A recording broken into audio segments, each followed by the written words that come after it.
The best thing to do is really drill home taking a long-term approach.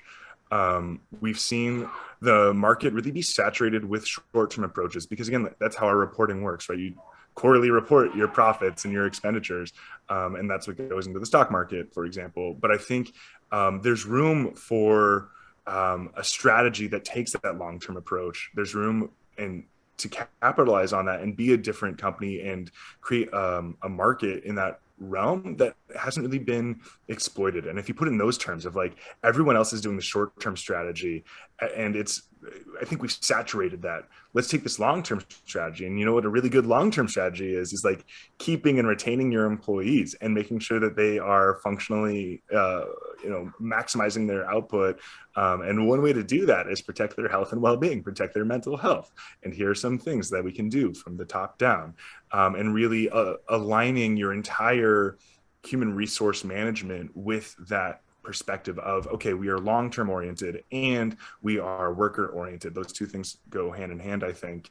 And so I think that's probably the main one, is really getting companies to shift their perspective to long-term and really advocating for that being a competitive strategy of cornering a market that is under exploited right now, cornering a strategy that's underexploited.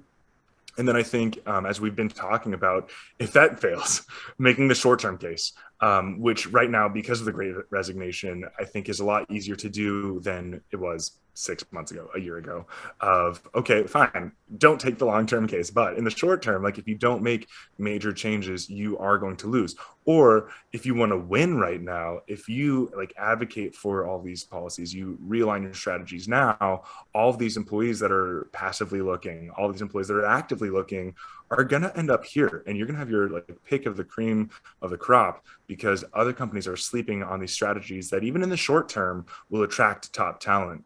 I think that's the business case, and it's easier to make now than it has ever been, I think. And so we have to strike while the iron's hot, because if you can really get companies to shift and align everything together, then you're not at the whim of just who's the decision maker, right? Like the thing about the CEOs with Sherm was awesome, that like these people thought it was important, but if they turned over and the next person didn't, then maybe their company wasn't represented there, right? But if you make the changes now and embed them in performance appraisals, embed them in hiring processes, job descriptions, in compensation, that's a lot of work to undo when you have turnover at the top. And so I think that's the strike while the iron's hot, make these changes that will both have short-term benefits and sell that case and say like, this is the moment to do this, but then also have these long-term benefits. And then again, I think exploiting that market of no one else is thinking long-term right now. And we could be the ones, and changing things now that will last for 5-10 years, rather than just that 1 week off for burnout. That's not the solution.